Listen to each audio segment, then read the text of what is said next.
Indore police ने ऐसे ठगोरे को पकड़ा है जो ई कॉमर्स वेबसाइट के माध्यम से लाखों रुपए की ठगी करते थे। आरोपियों द्वारा ऑनलाइन पेमेंट कर महंगे फोन मंगवाए जाते और फर्स्ट कॉपी फोन रखकर कंपनी को वापस कर देते। आरोपियों द्वारा एक सॉफ्टवेयर का इस्तेमाल कर फोन का IMEI नंबर भी बदल दिया जाता था। देखिए ये खास रिपोर्ट। ई कॉमर्स वेबसाइट के माध्यम से लाखों की ठगी करने वाले पकड़ाए। ऑनलाइन महंगे फोन बुलवाकर फर्स्ट कॉपी फोन करते थे वापस। शिकायत के बाद क्राइम ब्रांच ने पकड़ा आरोपियों को। दिल्ली से भी जुड़े हैं आरोपियों के तार। व्यापारी से मिली शिकायत के बाद हरकत में आई इंदौर क्राइम ब्रांच ने ऐसे ठगोरों को पकड़ा है जो अमेजॉन व फ्लिपकार्ट से ऑनलाइन पेमेंट कर महंगे फोन मंगवाते और उसके बदले में फर्स्ट कॉपी फोन रखकर वापस कर देते थे। आरोपियों द्वारा असली फोन का IMEI नंबर भी एक सॉफ्टवेयर की मदद से फर्स्ट कॉपी फोन में डाल दिया जाता था। आरोपियों के पास से कई महंगे मोबाइल फोन भी बरामद हुए हैं। ये आरोपी इतने शातिर हैं कि अलग अलग मेल ID का इस्तेमाल कर अलग अलग स्थानों पर मोबाइल फोन मंगवाते थे। बताया जा रहा है कि बाद में आरोपियों द्वारा असली फोन को मार्केट में बेच दिया जाता था। मामले में IG हरिनारायण चारी मिश्र ने कहा कि आरोपी द्वारा महंगे मोबाइल ऑनलाइन बुलवाकर बाद में अच्छी गुणवत्ता का नहीं होना बताकर फर्स्ट कॉपी फोन वापस कर दिया जाता था। शिकायत के बाद क्राइम ब्रांच की टीम ने इसका पर्दाफाश किया है। आरोपी असली हैंडसेट से जानकारी निकालकर फर्स्ट कॉपी फोन में डाल देते थे। पकड़ाए आरोपी के तार दिल्ली से भी जुड़े हैं। आज पुलिस को एक बड़ी सफलता मिली है जिसमें एक ऐसे गिरोह का खुलासा किया गया है जो कि ई कॉमर्स के बढ़ते हुए बाज़ार को प्रभावित करने के लिए और जो भी उसमें आम आदमी है उसको धोखा देने के लिए इस तरह के सॉफ्टवेयर का उपयोग कर रहे थे। इसमें अगर हम देखें तो समान तौर पे एक पुलिस को सूचना मिली थी जिसमें बार बार इंदौर के कुछ व्यक्तियों के द्वारा बड़ी संख्या में मोबाइल के ऑर्डर्स दिए जा रहे थे। मोबाइल के ऑर्डर्स को लेने के कुछ दिनों बाद उनके द्वारा ये शिकायत आती थी कि संबंधित जो मोबाइल हैं वो सही नहीं है, वो मोबाइल की गुणवत्ता जो है घटिया है, ठीक नहीं है, और उसके बाद संबंधित कंपनी उसको वापस कर देती थी। ऐसा बड़े पैमाने पर हो रहा था। मुख्य तौर पर ये जब अमेजन और फ्लिपकार्ट दो जो ऐसी वेबसाइट हैं, दोनों वेबसाइट पर इन्होंने बड़ी संख्या में मोबाइल ऑर्डर किए। उन्हें अधिकांश मोबाइल्स की जो प्राइस होती थी, जो कीमत होती थी 1 लाख रुपये से ज़्यादा की होती थी। और उस मोबाइल को मंगाने के बाद ये फिर उसकी शिकायत दर्ज कराते थे कि ये जो मोबाइल है जो अपेक्षित गुणवत्ता है उस स्तर का नहीं है, इसे वापस किया जाए। और कंपनी जब जांच करती तो पता चलता था कि बिल्कुल इनकी शिकायत सही है, उसकी जो गुणवत्ता है बड़ी ही ख़राब स्तर की है।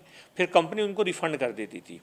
इस तरह जब काफ़ी बड़े पैमाने पर चलने लगा तो इसमें पुलिस को एक दिन सूचना मिली, इसमें जानकारी मिली कि कुछ इसमें कुछ ऐसे तथ्य हैं जो शक पैदा करते हैं, क्योंकि बार बार ऐसा होना और किसी खास जगह पर ही ऐसा होना, एक समूह की तरह ऐसा होना, तो उसको ध्यान में रख करके पुलिस की टीम ने, मुख्यतः क्राइम ब्रांच ने, गुरु पराशर जो एडिशनल इंस्पेक्टर के नेतृत्व में अच्छा इसमें एक टीम लगाई गई। लगातार उस टीम ने 10-15 दिन तक वॉच किया। तब उसमें एक बड़ा सनसनीखेज पूरा मॉडस ऑपरेंडी उभर के सामने आया। उसमें पाया गया कि एक ऐसा गिरोह है जो पूर्व में भी दूसरे राज्यों में इस गिरोह से जुड़े दूसरे लोग इस तरह की वारदातें कर चुके हैं। ये ई कॉमर्स की जो बड़ी वेबसाइट्स हैं उनको निशाना बनाते थे। ये प्लान तरीके से महंगे मोबाइल जो 1 लाख रुपये से ज़्यादा है उनको ऑर्डर देते थे और ऑर्डर आने के बाद ही इनके पास सॉफ्टवेयर्स होते थे। ये उस हैंडसेट से सारी जानकारियाँ निकालते थे। जैसे कि हम जानते हैं कि मोबाइल की ऑथेंटिसिटी चेक करने के लिए कि वो उस IMEI का है कि नहीं, हम IMEI चेक करते हैं, उसके कुछ कोड्स होते हैं वो चेक करते हैं। उन सारे नंबर्स को हूबहू, उन सारे डिजिट्स को ये दूसरे जो 5,000 रुपये का मोबाइल आता था, यानी कि जो अगर 1.25 लाख का मोबाइल है जो कि मार्केट में अगर एप्पल का है, तो उसका डमी मोबाइल एक दिल्ली में एक चिन्हित किया गया है। उस जगह से 5,000 में वो मोबाइल लाते थे, उसका डमी पीस होता था और उस डमी पीस में इसके सारे जो मूल जो भी इसके डिजिट्स हैं और इसको चिन्हित करने वाले जितने कोड्स हैं, जैसे कि हम IMEI MSI वगैरह जो होते हैं कोड्स, उस IMEI को सारे नंबर्स को हूबहू इस मोबाइल में कॉपी कर देते थे और करने के साथ ही फिर 1 दिन बाद उसका शिकायत दर्ज कराते थे कि मोबाइल जो है अपेक्षित स्तर का नहीं है। आईजी के मुताबिक लॉकडाउन के दौरान इस तरह के अपराध बढ़े हैं। इस मामले में ज्यादा शिकायतें नहीं मिली हैं। हालांकि आईजी ने आईएमआई बदले जाने को लेकर चिंता भी जताई। वहीं कहा कि दूसरे राज्यों में हुई इस तरह की वारदातों की जानकारी भी निकाली जा रही है।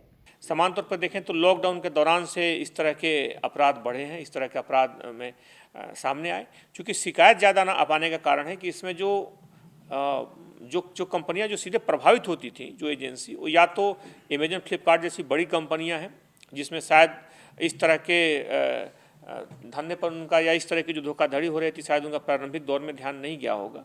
और दूसरे कई बार जो दुकानदार जो प्रभावित होते थे, जिन दुकानदारों, क्योंकि उसमें कंपनी पूरा वियर नहीं करती है, जिस दुकानदार ने बेचा है, जिससे लिया गया है और उसमें जिसके नाम से आया है, वह पूरी तरीके से उसमें 70 से 80% जो इसका वहन होता था इस पैसे को रिफंड करने का, उस दुकानदार के द्वारा वहन किया जाता था। तो इसलिए इसमें शिकायतें ज़्यादा नहीं आई। लेकिन पुलिस को जब इसकी जानकारी लगी कि इस तरह की कुछ न कुछ गड़बड़ चल रहा है, जिससे कि बड़ी संख्या में लगातार मोबाइल रिटर्न हो रहे हैं और सभी के सभी उसमें फेक आ रहे हैं, तो ये पुलिस के लिए मुख्य तौर पर एक चैलेंजिंग था। इसमें चिंता की बात यह है कि समान तौर पे पुलिस जो है आईएमआई के आधार पर मोबाइल ट्रैक करती है, लेकिन इस तरह के सॉफ्टवेयर के आने से, इस तरह के सॉफ्टवेयर के प्रयोग से और इस तरह के धोखाधड़ी से पुलिस के सामने चुनौती है कि अगर एक आईएमआई से अगर कई मोबाइल हों तो पुलिस के पास निश्चित तौर पे एक चुनौती बढ़ जाती है। बहरहाल इस पूरे मामले में पुलिस ने आरोपियों को गिरफ्तार कर लिया है, इसमें उनसे पूछताछ की जा रही है। जानकारी जो आई है इसमें कुछ दूसरे राज्यों में भी इस तरह की पिछले दिनों वारदातें हुई हैं। पुलिस उनसे भी संपर्क करके, ये एक ही गिरोह के हिस्से हैं कि अलग अलग हैं, पुलिस उनकी जांच कर रही है। कुल मिलाकर देखें तो संभावना जताई जा रही है कि आरोपियों से पूछताछ में कई चौंकाने वाली बातें सामने आएंगी। फिलहाल पुलिस आरोपियों के अन्य कनेक्शंस का पता लगाने में जुटी हुई है। एमपी न्यूज़ के लिए अरुण यादव की रिपोर्ट।